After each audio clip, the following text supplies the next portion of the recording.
Okay, we are going to get started here. So thank you everybody for joining us here this afternoon. My name is Danielle. I am the group retirement consultant here at Wiegers, and I'm joined by Taylor Zito, who is a account representative. So Taylor works with individuals kind of in all stages of life on their individual financial planning. So that's what we're here to talk about today is financial security and growth for those of you who are kind of in that age category of 35 to 50. So we welcome questions throughout the presentation. The Q&A through Zoom is enabled. So if you have something that pops up that you want to ask about throughout the presentation, feel free to put your question in there. The presentation will be about probably about half an hour. So we will have time for questions at the end as well if there's a topic that we didn't touch on. But with that, I'm going to pass it over to Taylor to kick us off here. Thank you, Danielle, and good evening, everyone. As Danielle mentioned, it's having a engaging conversation today, so please ask any questions that you may have, but just want to start off and thank everyone for taking time out of your busy schedules this evening to really just have a further conversation around risk management and financial planning today. So as Danielle mentioned, our topic today is money matters, achieving financial security and growth. And we hope you find this information to be insightful and that you're able to kind of take away some important information from this presentation today and really just apply it towards your own financial situation. So whether it be your career, personal finances, or your personal or family life, we all really need a plan in place to ensure that we achieve the goals we set forth and to determine the path of success in order to achieve it. So I want to share this quote today from an author by the name of John Beckley, where most people don't plan to fail, they just fail to plan. And really, we just want to highlight the importance of creating a plan, sticking to it, and ultimately just realizing the benefits it can provide to you and your family. So whether it be goals you want to achieve while you have a family, or it could be your retirement goals, you most likely have been setting aside money and investing your money for many years without really having a formalized plan in place to really just provide you with a roadmap of how it all comes together, how it all comes together and how it all looks like, or what your financial future might look like.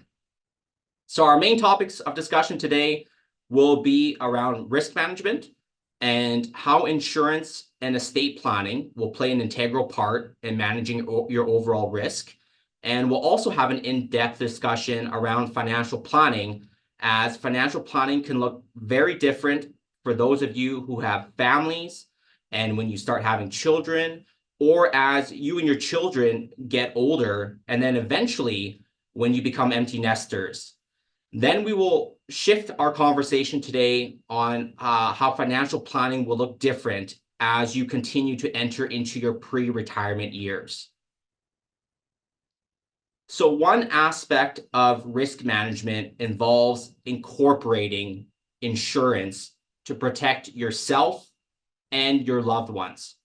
So there are three different types of personal insurance coverages that you want to consider obtaining in order to protect yourself, your family, and your ability to earn an income. So the first is life insurance. And life insurance can serve many purposes, as it can help to cover for future potential funeral expenses. It could pay off any existing debt that you might not want to leave for your surviving spouse and your family. Life insurance can also provide for family survivorship needs that your family and your loved ones might need, and also to help your children pay for any future educational expenses. And that's obviously taking consideration that if you were to pass away unexpectedly or at a younger age than expected. So there are many various types of life insurance coverages which you can obtain. And life insurance can also be utilized for many different purposes. So for example, as we get older and continue to build assets in our life, whether it be a rental property, it could be a cabin, or it could be possibly farmland, you will most likely probably run into a tax issue upon death. And life insurance can be really a great solution for you to take care of this future potential tax bill so that your estate does not get eroded. So if you find yourself in the situation, I would strongly encourage you to speak with an advisor to assess your current situation and just see what solutions might be available to you, as it's about proper planning and also planning ahead. So next is critical illness insurance. And this type of coverage is important as it just provides an injection of cash to help pay for any expenses when you're sick and you're not able to work. So we often refer to critical illness insurance as an insurance for your retirement, as it provides a tax-free lump sum injection of cash to help pay for these type of expenses. So this ultimately just prevents you from relying on or possibly depleting your savings and retirement assets, really just in order to replace your lost income for you and your family while you're taking time off of work to focus on recovering and getting better. And another consideration is that oftentimes, if we do get sick, it's not just a loss of one spouse's income in the family, as your spouse will most likely want to take time off of work to be with you. So this is why you should consider obtaining this type of coverage today while you're younger and healthy, as the coverage can be quite affordable. And for pre-retirees, it's something that you should also consider, because it's very common to obtain critical illness insurance leading up to retirement or during the early years of your retirement, really just in order to protect your retirement plan, to insulate that due to a sudden change in health, of course. And the most common types of claims today, which may not come to as a surprise to many of you, are really heart attack, cancer, and stroke.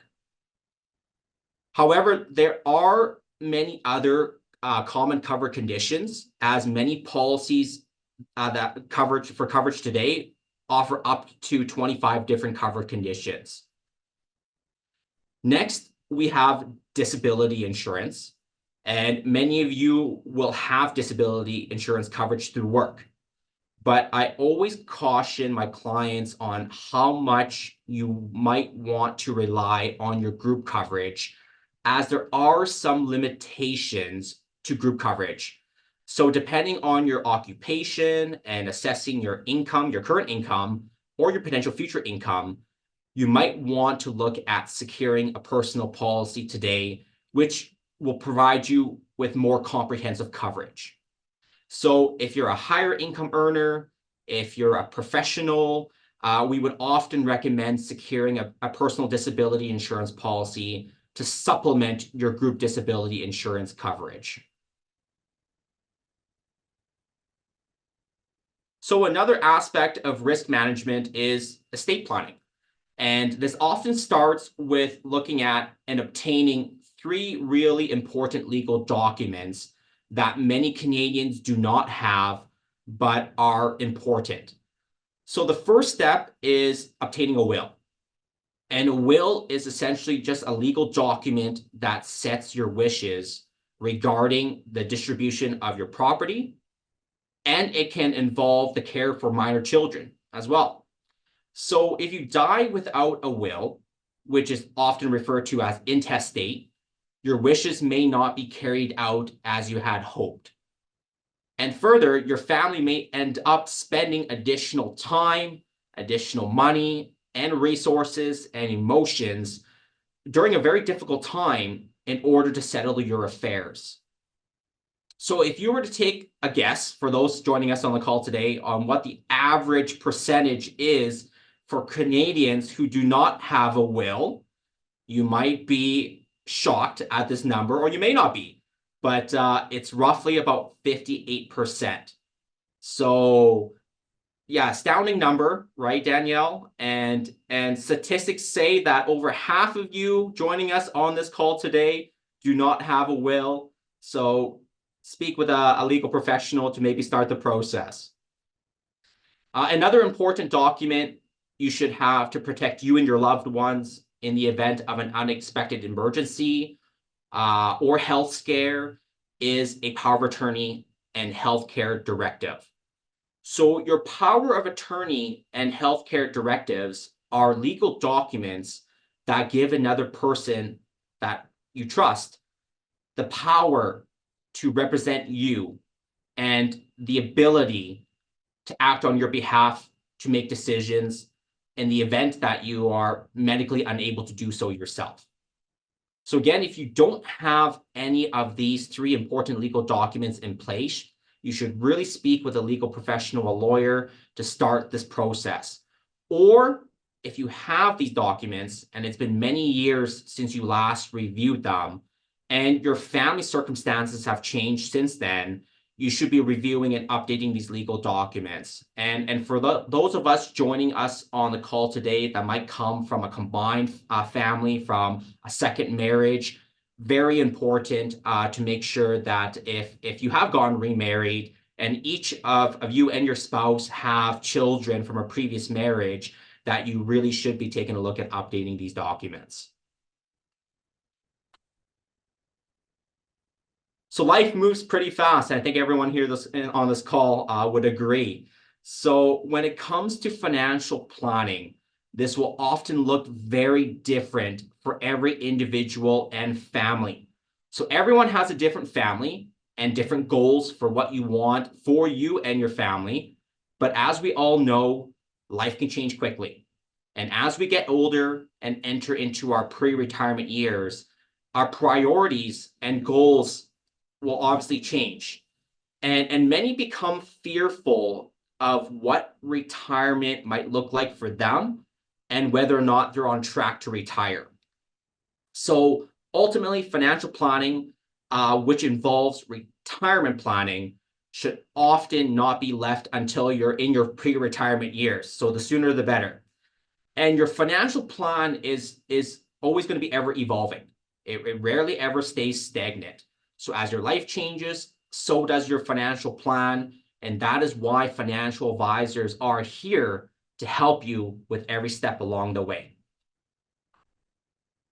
So when we look at our own personal finances, so whether it be during your family years or pre-retirement years, there can be several different financial resources which you will most likely be invested in or you will be relying upon down the road. So whether it be today or in the future.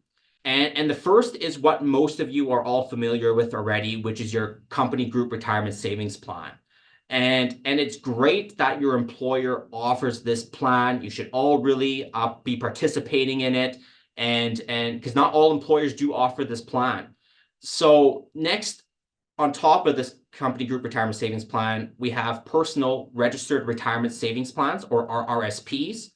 And we have tax-free savings accounts, or TFSAs. And for most Canadians, these accounts will comprise the majority of your investment or retirement assets. So Danielle, we often get asked, you mean, should I be starting my RSPs first? Should I be starting my TFSAs first, right? We get that question a lot, right? All the time. Yeah. So there's no easy one answer to answer this question. But I guess as a golden rule, a lot of times when we're looking at maybe a 1, 2, and 3 step, is that we should really look at contributing to our RSPs first if you're in a position where you're owing income taxes, because ultimately what we're trying to do is not have to pay the tax man or pay as little as possible to the tax man. And ultimately your RRSPs will help you to achieve this, as every dollar that you contribute will reduce your taxable income by that amount. So for example, you're in a 33% income tax bracket, you contribute $1 today, it will save you 33 cents. So we often look at taking care of the tax man first. Then we typically shift our attention to reducing our non-deductible debt. For some of our younger individuals joining the call today, You may have some, say, student loans still carried over that you might have gotten from the federal government. That is not considered non-deductible debt because that interest, you're able to deduct that on your income taxes. So really what I'm talking about when I talk about non-deductible debt is line of credits, credit cards, and your mortgages. And then once we've kind of taken care of the RSPs and taken care of the tax man, we've shifted some of the income to hopefully reducing all of our debt. Then ultimately, we should be looking at contributing into our tax-free savings accounts. So if we're looking at kind of a nice 1, 2, 3 step, that's usually the logical flow that I would recommend to most individuals. But again, everyone's situation can be different, and that's where you should be having that conversation with your financial planner. So continuing on, as of this year, we have a new account that is available to Canadians, which is called the First Home Savings Account. Next, we have your typical checking and savings accounts. And some of you might have additional real estate, which produces rental income, or you might come from a farming family background, and you're either currently owning land or farming land, or will be inheriting farmland down the road, which will produce land rental income as a source of income for you during retirement. That's if you decided to rent it out and not sell it.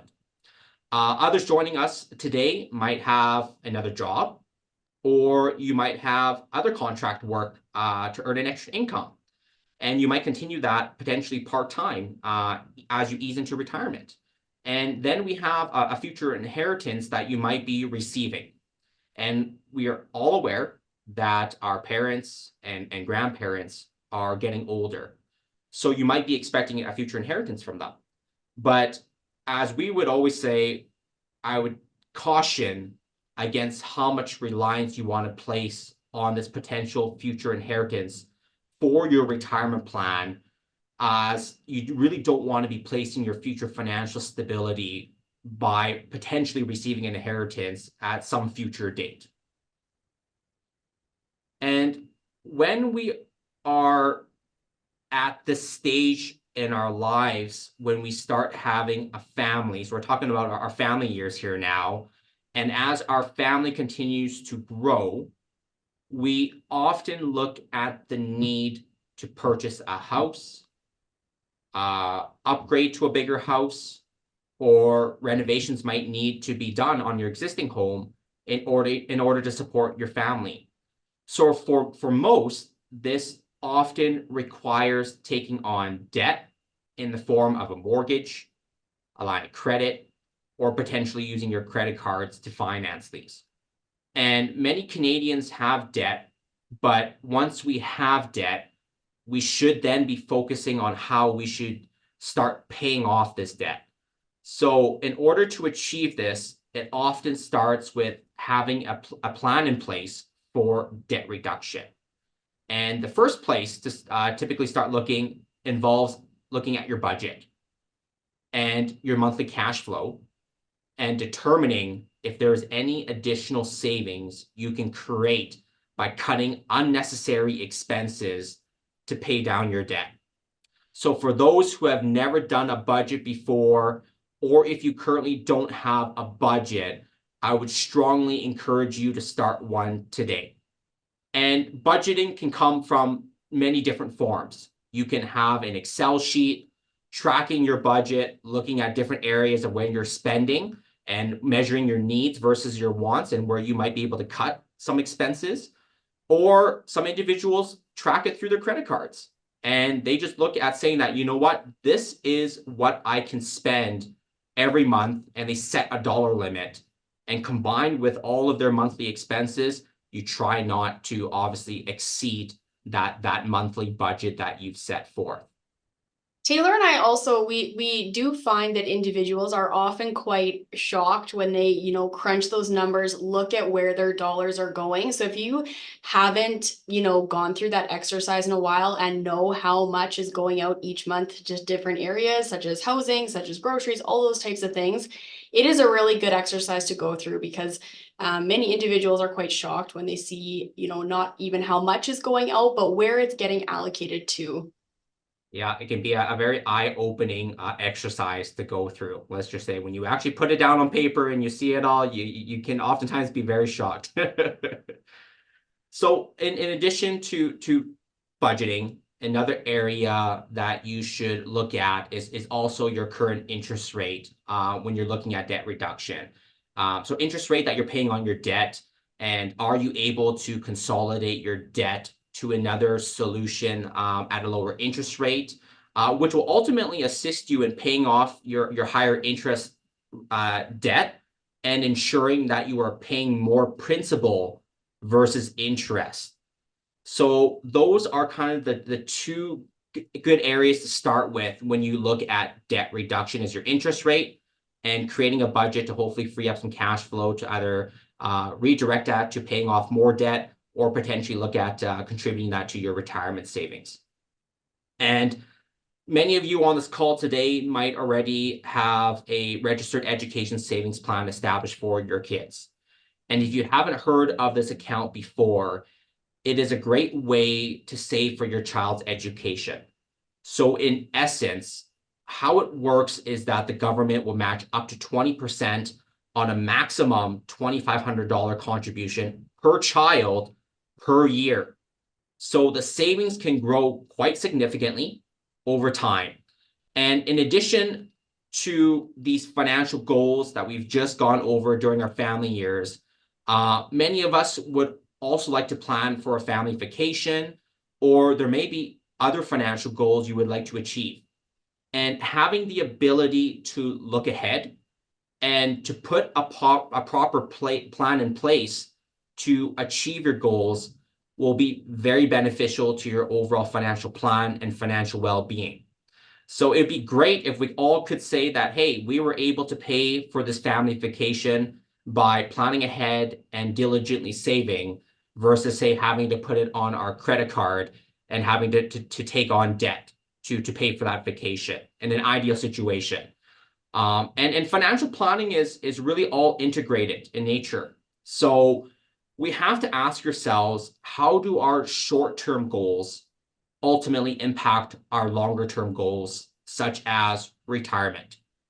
And some of you may have multiple investment accounts.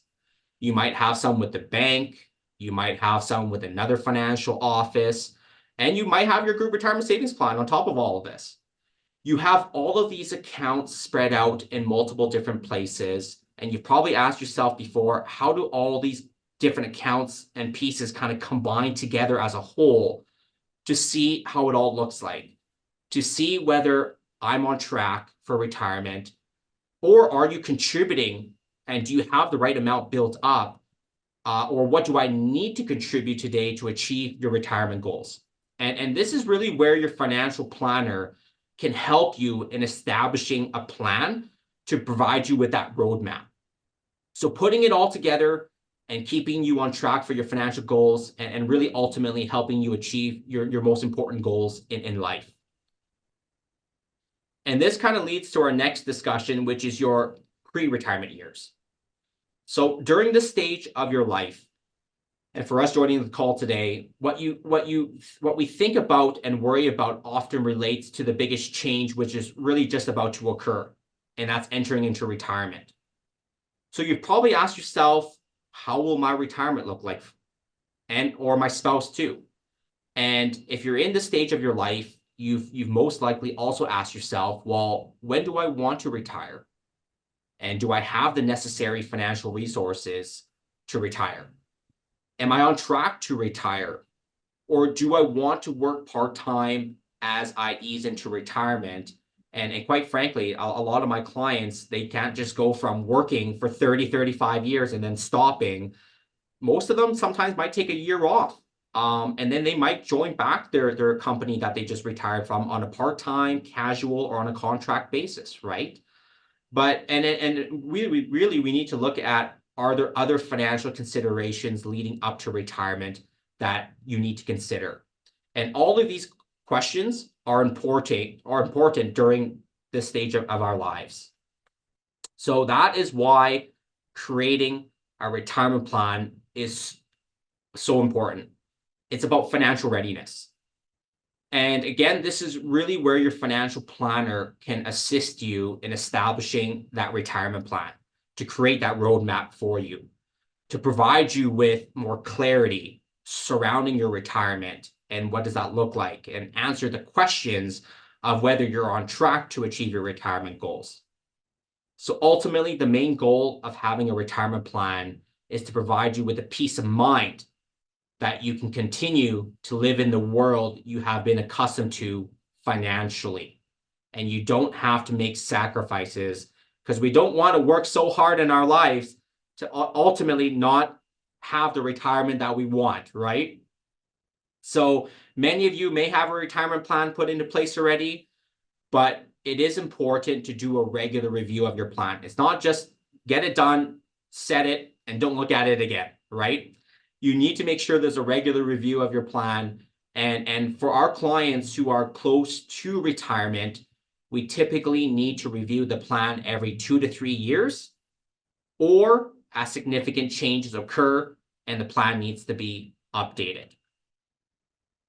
So now let's shift to, in retirement, there are 2 government income sources which you can expect to receive, and you're probably aware of already. So first is the Canada Pension Plan, or CPP for short. And CPP is based on contributions you have made into the plan over your working years. So the average CPP benefit for Canadians at age 65 is $831.92 per month. And this statistic was as of January of 2024, so just earlier this year. However, the maximum monthly amount you could receive in 2024 is $1,364.58 per month. For CPP, what you can expect to receive in retirement is based on what you have contributed. Then we have Old Age Security, or OAS for short. And OAS provides monthly payments to seniors who are 65 years or older, and it is determined by how long you have lived in Canada, so residency requirements, after the age of 18. So as of 2024, the maximum OAS benefit is currently sitting at $713.34 per month if you're between age 65 and 74. And if you're over 75, the maximum OAS benefit is $784.67 per month.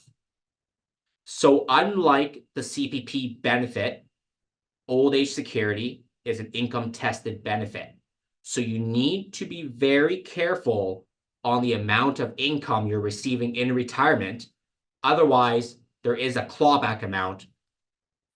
So it is highly unlikely for an average Canadian today, Canadian retiree today, to solely rely on CPP and Old Age Security income to support your retirement needs.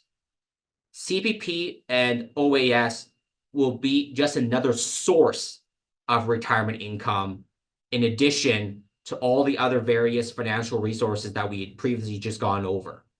So this is why so many Canadians need to contribute to their company group retirement savings plan, in addition to your personal RRSPs and TFSAs. So Danielle, we've run across this lots before. Everyone usually typically thinks there's a magic number, right, that we need to retire comfortably. And the recent, I think, report that came out was about 2 million or so. Depending on where you're living, whether it be maybe Toronto or Vancouver, might be a little bit high if you're maybe in Saskatchewan, but not going to rule out that number, because ultimately what you need to retire comfortably on is very personal. And that is why you should have a personalized retirement plan with a proper budget done in place to show you what that might look like. And the reality is too, Taylor, like every retirement looks different for everybody. Everyone has different goals in retirement, different, amounts of money that might be required to achieve those goals. And like you said, it's just a very personalized discussion on what that dollar amount looks Very like. much so. Yeah. Yeah. You mean you can always read those reports of what is the average number today, but you will know your number once you've done that retirement plan. All right, so now let's look at a couple scenarios for retirement. So here in this graph here in this chart, we are showing a retirement goal of an individual trying to reach a goal of 500,000 for retirement, maybe just as one kind of spouse or an individual. And we're contributing on a monthly basis with a 6% rate of return and having a goal of retiring at age 65. And in this chart here is just trying to show everyone on this call today what amount you will need to save in order to achieve this $500,000 goal versus the cost of waiting and deferring to invest for your retirement. So here we have an individual who's 30 years old. They want to reach that $500,000 target. Again, contributing $364 per month to get that 500,000 goal at age 65. So for the next 35 years. If we fast forward over to age 50, that amount grows quite exponentially. We have $1,743 that a 50-year-old will need to contribute today to reach that target. And if you're 60, you need to contribute $7,200 per month, which I'm not sure how many people, given the cost of where everything is at today, will have that much additional monthly income that they can contribute to, right? Really just trying to reinforce why you should start saving for your retirement earlier and really the time value of money too as well. So in this next scenario, we're showing the different income levels you can expect to receive if you've saved $500,000 in this scenario, and we're showing it at a growth rate of 5% every year. We're indexing at 2.5%. So basically applying an inflation rate of 2.5% for your expenses, and at a tax rate of 25%, and showing how much we can withdraw to make sure that the income lasts until age 90. So for an individual who's 50, wanting to retire earlier at 55, that Freedom 55, right? And you have $500,000 of assets, that monthly taxable income is sitting at $1,749 that you can expect to withdraw. But taking consideration that tax rate, you actually only net about $1,312. And moving below the chart, you can see at age 60, that goes up to about just over $1,900, netting just over $1,400. At age 65, if you want to retire at the normal retirement age at 65, that amount grows to $2,179 with a monthly net income of $1,634. So oftentimes, giving your retirement assets more time to build up and grow, but also shortening the potential time frame that you might need to rely on your assets will oftentimes produce a higher income that you can live on today. Taylor, we did have a question that came in. Yeah, for sure. With the changes to the average life expectancy, can you talk about how that's maybe affecting, the financial plans you're dealing with, how that's getting approached? Yeah, I mean, obviously everyone's trying to live a healthier life, and then life expectancy is growing, right? So a lot of times when we're running these retirement plans for our client, average life expectancy for males and females kind of in that mid to high 80s range now, right? So what we really want to do is just extend that a little bit longer. So oftentimes we will go until age 92 and 95, right? But I think ultimately that comes down to, again, are you currently dealing with any health issues that might shorten your life expectancy, right? Do we know that through your family, there might be certain health issues that you might potentially be getting down the road too? But oftentimes not, we extend that all the way up until the 90s, just to make sure we give ourselves a little bit of a buffer, right? For sure. Yeah. But great question. And certainly, if we're continuing to live longer lives, that might just need to be pushed to maybe the age 100 now, right? But so we'll shift the attention now to kind of the financial analysis. So when we're conducting a financial analysis of a retirement plan specifically, there are several key areas of consideration. So this includes, again, what we've talked about earlier, establishing that budget to assess your cash flow needs in retirement or your savings ability. And often the two largest expenditures during retirement can be costs for travel, because we all want to make sure that we have the time now, we want to enjoy ourselves, and we might want to be traveling lots. And that costs a lot of money nowadays to travel. And the second could be vehicle replacement, which is often overlooked, right? So during your time of being retired, you might need 1 or 2 vehicles in retirement. You might need to replace them every 8 years or 10 years. And those are large expenditures that need to be taken in consideration. You will also need to assess all your financial resources that are available to you, which we have previously gone over. We need to account for inflation and the rate of return that you require on your invested assets to achieve your goals. And if there are significant changes to either one of these variables over time, it can impact your retirement plan immensely. So ultimately, the outcome of the financial analysis will show whether there is a surplus of retirement assets, and it allows you the ability to increase your retirement income, or may want to leave the excess to the next generation, to your kids, your grandchildren, which now involves estate planning.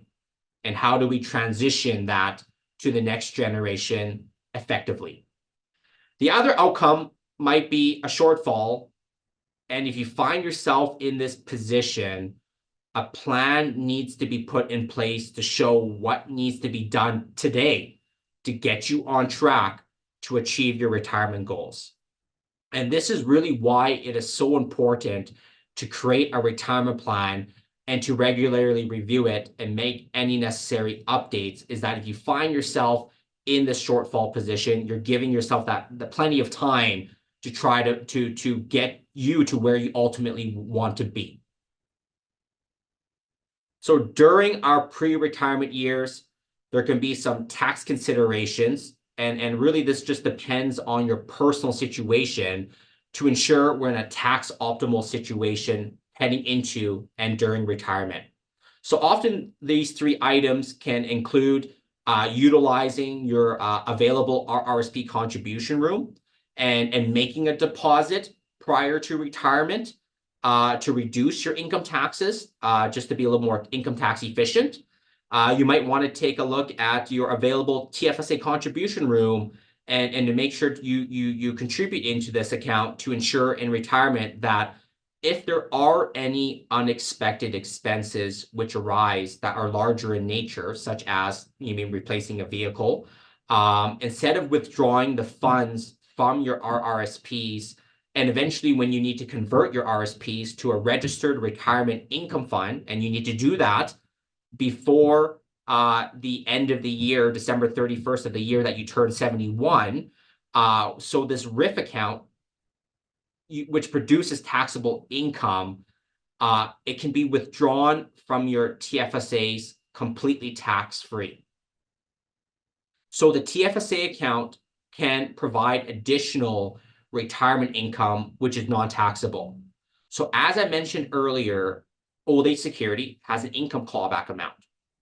So you want to be mindful of where your retirement income is, so you don't creep up into this clawback amount in retirement. And ultimately, then your Old Age Security is going to be providing you with a lower OAS amount, right? Lastly, you might have completely maximized all your RSPs and all your TFSAs over the years, and you've had to establish this third account that's available to Canadians, which is called a non-registered account. And this type of account is a little bit different as it produces taxable gains.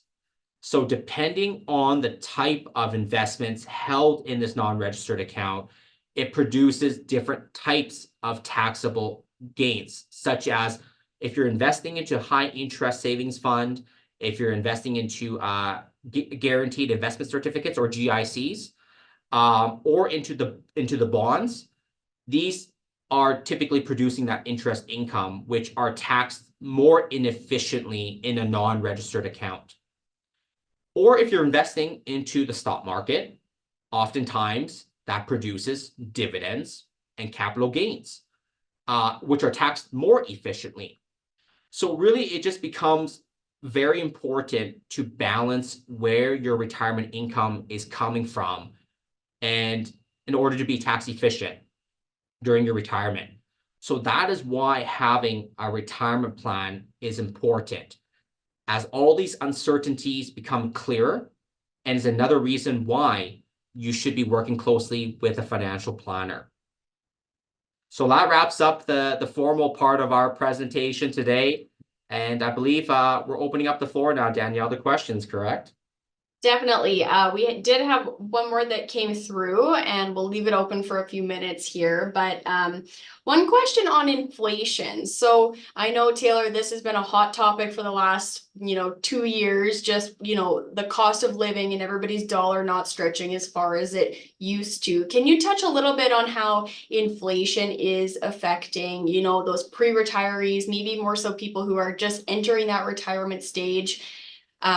We get the comment a lot too that people feel now it's like, okay, they're gonna have to push retirement a few more years just based on the cost of living. So I'll get your comments on what you have seen in that area. Yeah, and that's why I mentioned in that financial analysis, we always have to take in consideration inflation, right? Because arguably these last 2 years during the pandemic, everyone's felt the pain of just how much it costs to pay for groceries now, to pay for gas. Everything is more expensive. And ultimately where I see that impact to my clients today is that their budget is being stretched, and they might need to pull back a little bit in terms of what they're contributing into their retirement plan. But really, again, I think what we should all be looking at is if you haven't done so already, is again looking at the budget, right? And cutting out and trimming out any unnecessary expenses so that you don't have to be forced to reduce the amount that you're contributing into your retirement plan. Or as you kind of alluded to earlier, Danielle, pushing forward that retirement plan by another year or 2 years just because of you're contributing slightly less over the last 2 years, right? And when we look at it from that perspective of leading up to pre-retirees, I think everyone's kind of feeling that pain a little bit. But again, really strongly encourage, it's about the budgeting aspect. If you can trim out any unnecessary expenses, free up that cash flow, right? That would be an ideal situation. But you mean a lot of our retirees too now that are drawing income, you mean they're having to increase their income slightly too, and drawing out a little bit more from their retirement plan, just because a dollar, 2 years ago doesn't buy you the same thing a dollar today, right? So Yeah. naturally it puts us into a little bit of a tough situation. But again, that just reinforces why you should work with your financial planner, updating the plan and just making sure that you're still on track and you're not being set back too much per se, just because of the impact of inflation. Great, thank you. That wraps up the questions that we had from the crowd. We had a lot of good insights here today. If anybody, thinks of something that we didn't touch on that you want to hear about, you will have a survey sent to you in the next day or two that you can input your comments there. We're always looking to, provide tools like this to our clients where you can get meaningful information from our team. So we welcome your feedback. There will be a replay link sent to you as well. So if there was a part that you want to go back and watch again, you'll have that at your fingertips. And just a big thank you to everybody for joining us here. And we hope to see you again. Thank you, everyone. And thank you, Danielle, for putting this on today. And again, just strongly encourage that if there's a topic that anyone would love us to cover in the future, please let Danielle know, and we'll make sure that it's in the presentation in the future. Awesome. Thanks, everybody. Take care. Have a great evening, everyone.